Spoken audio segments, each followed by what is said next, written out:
And good morning, everyone. It is episode 49 of Geekamole, and no, I'm not going to explain my strange accent. So there. Good morning, everyone. It is great to see you. It is the Motherland is happy that you have come to tune on into us. I don't know what he said, but yes.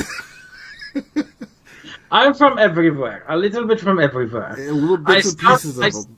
I start as German, and then I go to French, and then I'm a little bit Latino, but then I am back to something rather. I just spread bits and pieces of I just spread bits and pieces of myself all over the nation. So there.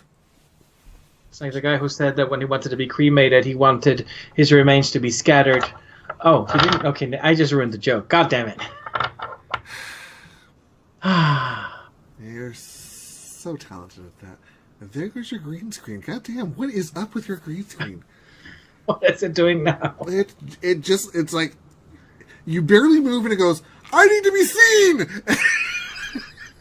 And it becomes vivid, sparkling green all around you. It's my aura. If it was your aura, I'd be all on top of it and I'd be like, he's a Super Saiyan. It's just, you're just gonna go with it. I'll just get the wig for next time. That way we'll explain it. Yeah. No, put your Wonder Woman hat on and show you off your bracelets and let's go. All right. Bracelet. Yeah, I know. I saw the Facebook page. All right, guys, we're gonna bust through this real quick. We've I gotta be careful with words. I caught myself. We bull pooped enough. I give myself a point for that. So moving on to our first topic of the day is yours. Oh, yes. So people are probably aware that I'm a fan of the character of Miss America Chavez, who made her debut in not Young Avengers. I forget what it was called. I hated that. Debut sometime. It wasn't a really good book. She really came into her own in the Kieran Gillen and McKelvey Young Avengers. And that's when people actually started becoming fans of her, because then the character was well written. So after announcing way back in October, not way back, but that Young Avengers and Ultimates hero America Chavez is going to get an ongoing series, Marvel has finally revealed the creative team that will be behind that. So the series will be called America, and it will be written by how do you say that? Yeah, no, her name is Gabi Rivera, and the art will be by Joe Quinones. So Joe Quinones is coming off a long run as the artist on Howard the Duck, and the art has been fantastic for that. So I'm looking forward to that. And he also contributed art to the Young Avengers series finale, which was actually pretty good. Rivera will be making her comic debut on the series. She came to Marvel's attention with her novel Just Take a Breath, which focuses on the life of a Puerto Rican lesbian. And so she is very, very excited about this. She said that when Marvel contacted her, sent her an email, she called her mother. She was working at the office. She contacted her mother and basically started squealing at her, and she said that her voice climbed 48 octaves. The series will be debuting in March of next year, and she discusses at length what her plans for Chavez are. And she also says that she, as someone who has been out of the closet, as an author who has been out of the closet for a while, she knows that she's probably going to get some harassment, she's going to get some trolling. And the reason that she says she's prepared for this is that she herself used to be a troll. She said that when she was 15, she was scared of coming out. She would behave badly online when she was a teenager for about half a year. Because of, all the psychological stress of being closeted, she was scared of who she was. And she would go into AOL lesbian chat rooms way back when. And she would, spew things like "God hates you," and bait people who were there. And she says that this one woman in the chat room wrote her back, and she was like, "Let's talk. Are you okay? What do you need? I want to understand you." And she said that was the first person who made that connection with her, and that moment changed her whole life and put her on the path of finding out who she was and why she was channeling her frustrations that way. So the Gabby kind of has been there, and she kind of knows what to expect on that. The series is coming out in March. I'm looking forward to it, and it's going to be on my pull list. All right, next up, like I said, my news is going to be real brief. It's more of a, hey, that's a thing kind of stuff. So, as a heads up, starting November 28th, the CW's superhero universe will be bringing in its first major four episode show crossover, starting with Supergirl. The last scene of Supergirl on the 28th will set up the arc that will occur over the next 3 days, going from the Flash to Arrow to Legends of Tomorrow, and will feature the invasion. Well, I guess an invasion of the Dominators, an alien species of mind controllers. And they are concerned over the burgeoning metahuman populace of the Earth. And, whenever there's mind controllers running around, there's going to be heroes fighting each other, as a general rule. Gosh, I hope there's no queen. You know what she'd be called.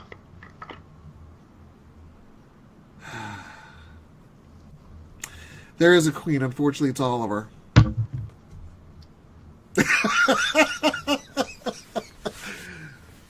And that's all I gotta say to that. Moving on. Moving on from that, I mean, how can I follow that?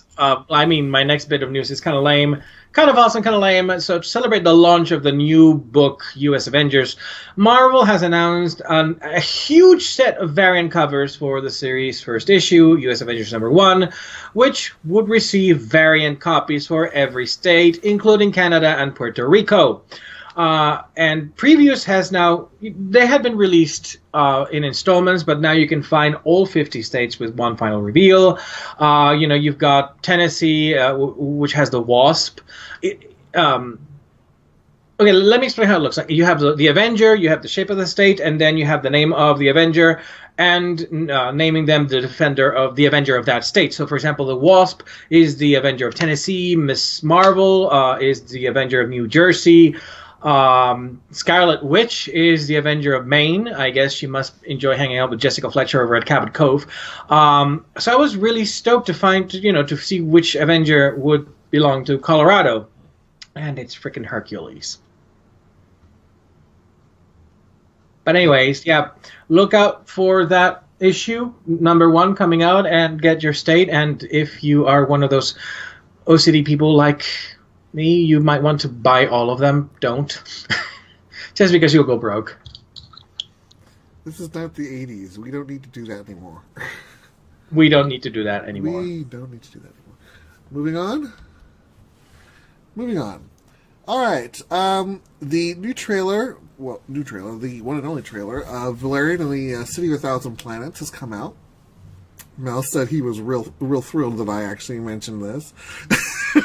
Well, I let me start by saying I know a lot of people are actually very excited about this. I am a sci-fi CGI person. I love the more special effects, the greater I love a movie, and this is full of CGI. It's like CGI porn, and unfortunately, the dialogue that's been featured in the trailer is somewhat lackluster and does not fill me with a hell of a lot of confidence. I'm more excited about the parts that aren't speaking than the two humans who are leading this movie.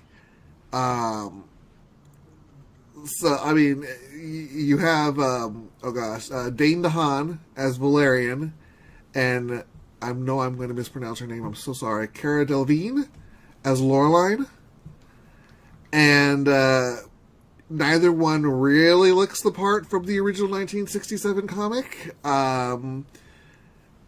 which admittedly ended in 2010, but neither one looks the part as far as I'm concerned. And just from the trailer, I don't see very much chemistry. I'm sorry to say. No. Unlike this is directed by Luc Besson, who did The Fifth Element, and of course you had a huge amount of chemistry between Bruce Willis and Mila Jovovich. But I guess that's not present here, Well, I which mean, makes me sad. as I pointed out to Mouse, not only is Luc Besson responsible for Fifth Element, he's also responsible for Lucy. And seeing as Lucy is the more recent of the two, that's what we're going with. So, It's sad to see talented people lose it. Anyone who has seen the Tim Burton Alice in Wonderland movies knows exactly how I feel. now, it doesn't mean it's going to be bad. It just means that the trailer currently, as it is bad. And Warner Brothers, It's suffering from Dono Justicism. just saying. So I'm hoping that it's actually better than it looks so far. There will probably be at least one more trailer, if not two more, before it comes out. But we'll see, and I'm just going to keep my fingers crossed. Next All right. up. Moving on, Disney bashes Stan Lee. Wait, no.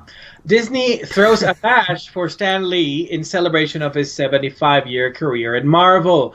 Bob Iger presented Stan the Man Lee with a unique bronze statue to commemorate his trajectory. It features Spider-Man, which, of course, Stan Lee sort of created in collaboration with Steve Ditko. Reports say that Ditko did a lot more of the job. But anyways, but it's Spider-Man with Mickey Mouse because it's, Disney acquired Marvel in 2009. 75 years, that's, my God. It's a thing. Well, I guess it's better to do it now before he dies, which is, considering what this year has been like at this point. FU 2016. Yes, FU 2016. I firmly believe. Well, I mean, we lost Leonard Cohen, for crying out loud, but it started with David Bowie, and then the entire year went to hell. I am a firm believer now of the boson particle theory. David Bowie was the glue that held reality together, and now it's all crashing down around us. All right, moving on. Rogue One. There has been a new featurette released, and you can watch it after the show, or as Foom says, you can pause us and watch it during the show. I don't know why you would do that, because that's just weird. But Don't do that. It screws up our viewing. That's all I'm just saying. Stay with us. Stay with us. We prefer it that you stay with us. You can watch Stay with me. Hold on, yeah. And you can watch it afterwards. Anyways, the trailer's only about 2.5 minutes, but it actually has. It's not even a trailer; it's a featurette. But it has more snippets from the movie coming up than the trailers have had. So if you're a spoiler junkie like I am, you can get all over that. On top of that, new artwork was debuted over at D23, showing what the new land for Star Wars is going to look like at not Disneyland, but at Hollywood Adventure, I believe it's called. Mm-hmm. And it shows they replaced now, mind you, they showed the Disneyland one back in July. This version of it actually shows what it looks like at night. They replaced some of the generic stuff with actually, I believe, Poe Dameron's fighter from Episode 7. So it still looks really cool. They actually showed some information regarding elements from the Star Wars The Adventure Continues attraction, which will be a new mission based off of elements from Episode 8. And they've also hinted at the possibility of, I guess, force-sensitive attractions that supposedly will, at certain times during the day, allow visitors to levitate objects around the area. So, who knows? Keep your eyes open. It could be pretty bloody cool. Do they have an estimated opening date? I don't believe so yet. This is supposed to be the largest single-themed land expansion at Disneyland Resort. Centerpiece is supposed to be the Millennium Falcon. and I do All right. not see a date for release yet, but I would imagine probably 2018, just based on how long these things take to build. Mm-hmm. I know they started shutting down areas of Frontierland back in the beginning of this year. So I would say give them at least 2 years to build. So All right. moving on. Moving on, we have interesting news. The first comic book to win the prestigious National Book Award is March, Book 3, which is the final volume of Congressman John Lewis's graphic memoir that recounts his life during the Civil War movement. This is a pretty big deal, especially considering that comics are still sort of fighting the preconception that comics are just for kids, that they have no inherent literary value, even despite the work that Neil Gaiman and, begrudgingly, I will admit, Alan Moore has done to further the cause. This book is considered to be a story for all America. It is for people, and especially aimed at young people, to understand what the essence of the civil rights movement was, to be able to see a first-hand account. And the fact that a graphic novel won this, a comic book won this prestigious award over other literature that has addressed this throughout several years is a very, very nice, very, very cool bit of news. Moving on. All right. There has been a recent flurry of anime and manga released as live-action movies. And the most recent which is Full Metal Alchemist, which is currently anticipated for 2017. It's just recently started filming in Japan. And it's going to star, I'm going to try and say them slowly so I don't screw them up. Ryosuke Yamada as Edward Elric, Tsubasa Honda as Winry, Dean Fujioka as Roy Mustang, Ryuta Sato as Maze, and Misako Renbutsu as Riza. So keep your eyes open. There is not a lot of footage in the recent teaser that was released. When I say teaser, I mean literally it was a tease. There was not much in that. But keep your eyes open. I'm sure there will be something released of more substance as they continue filming. And I'm sure there will be an actual release date announced at some point. But it's a thing. And that's what we're here to talk about, is things. And now on to the obligatory Wonder Woman section, because this is even as Mouse wrote it in the topics. This is why when we were doing our little fitness thing, his threat was he wasn't allowed to talk about her for a month. It's not my fault that Wonder Woman comics are actually a good thing now, and that she's getting this publicity she has been denied for many, many years. So Bustle has unveiled the cover of Wonder Woman Warbringer, which is the first in a series of young adult novels starring DC Comic heroes. Are you showing the cover? No. If you don't give me special graphics, how in the hell am I going to know what to show? It wasn't a link that I sent you. Oh, well. It's a really cool cover. Go take a look at it. He says this. All I do is grab the Wonder Woman logo I've got and go, he's talking about Wonder Woman. There we go. So, the young adult novel is kind of a reimagining of Wonder Woman's origin. It is written by author Lee Bardugo. You know her from the Grisha trilogy. So it takes place it kind of borrows elements of Wonder Woman's origin, in that a foreigner, an outsider, comes to Paradise Island, or Themyscira, and of course she decides to defend them. But it's not Steve Trevor in this incarnation. It's Alia Karalis, who is a girl who has to face the truth that she is the quote-unquote Warbringer, who is basically a direct descendant of Helen of Troy, and she is destined to bring about an age of bloodshed. Now, I didn't know that actually Helen had descendants, but then again, the War of Troy lasted for, 10 years? So I imagine that at that point, Paris and Helen must have gotten around to doing something. But even when they had armies at the gate. Diana... Nothing's more arousing than armies at the gate. Yeah, exactly, I know. And, all those burly Greek men wrestling each other, I don't know. You modern day parents think it's when you've got children at the door of the bedroom, but it's armies at the gate that really get the engines roaring. Diana, of course, and Alia must face both mortal and divine enemies who want to take possession or destroy the Warbringer.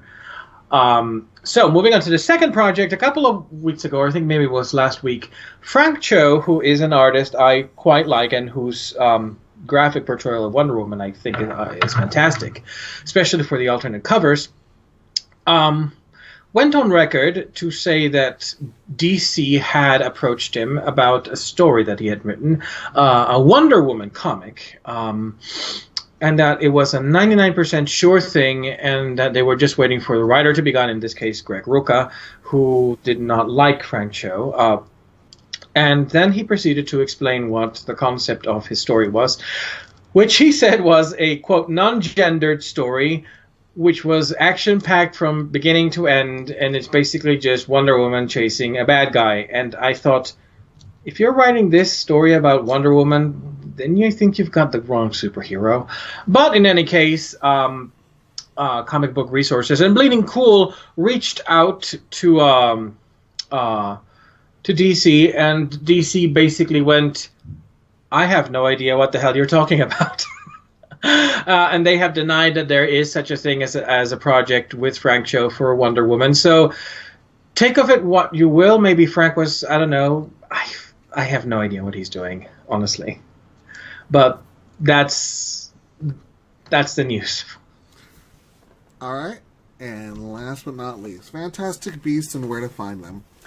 How was it? I saw it yesterday, and it was, let me put it this way, Eddie Redmayne would make an excellent Doctor Who. Just saying, make a great Doctor Who. But this movie, I think one of the reviews I saw said that this movie is far more interested in filling in the backstory of the Potter universe than telling a story. And we have to remember that it was recently announced that this is the first of 5. Yeah, I don't think the plot line so far as it's been exposed is going to survive 5. It barely survived 1. It was really stretched thin. It was, I think, 2 hours and 14 minutes or something like that, and it was, yeah, there's a rule, I have a standard rule of thumb. A movie is too long if I want to check my watch. I don't wear watches anymore, but I wanted to check it. So No. I think it should be like this. If a movie makes you want to have a watch, I own one. It's in the other room. I just don't wear it. I mean, if the movie makes you wish you had worn your watch. Yeah, I mean, there's a point where I wanted to look at my wrist and go, okay, how much longer does this have to go? Because it's really starting to drag. I think the same review said something along the lines of, this would have been a great Pokemon episode, but as far as a movie, not so much. There is a lot of people were recently complaining that they found that Johnny Depp is actually in the movie. He is.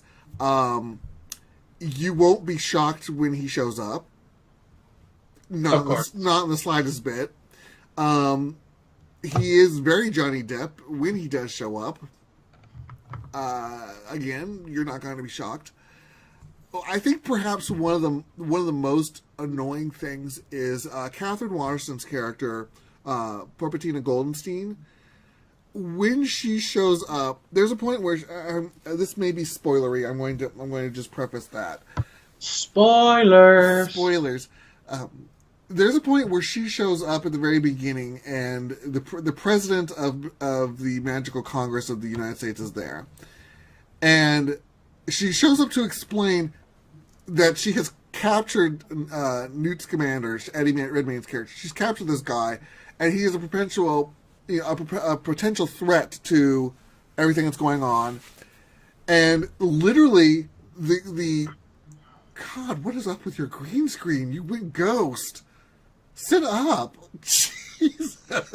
Now you don't see me. Now you do. Now you see me. Now you don't. Okay, just stop. Anyways, so there's a point where she shows up to the to explain this to the president, who basically says, you know what, you've already been told about your position. You don't belong here. Get lost. And she does. Now, literally the very next day, the woman walks and interrupts what is perhaps like the UN moment of the magical community, and says, "Look, I gotta show you this dude." And the president says, "You have known about this for 24 hours, and just now are telling me." And at this point, if I were her character, I would say, "Bitch, I tried to tell you yesterday, and you dismissed me. This is on you." But no. No. So I'm just saying that is a huge plot hole that I could have driven a truck through. The entire end of the movie was, it could have been a Michael Bay movie. It ended sadly. They tried to recover, but it ended very sad. And for a first movie, no. The middle movie, yes, but no. The first movie, no. The first movie is supposed to make you feel good, and it didn't. It was very Pyrrhic, and I didn't care for it. So really, on a scale of 1 to 10, I give the movie a 5. Ow! I give it less than Dawn of Justice. Yes. Oh, that hurt. Oh, that hurts. I mean, it was really, the characters weren't that good. It had some potential and didn't even try and rise to the potential. There he goes again. It's like sitting on the freaking haunted house in Disneyland. What is up with that green screen? He doesn't move when the green screen goes. I don't move. I just. He just fades out. This reality. Okay, so yeah, there we go. I'm giving it a 5 out of 10.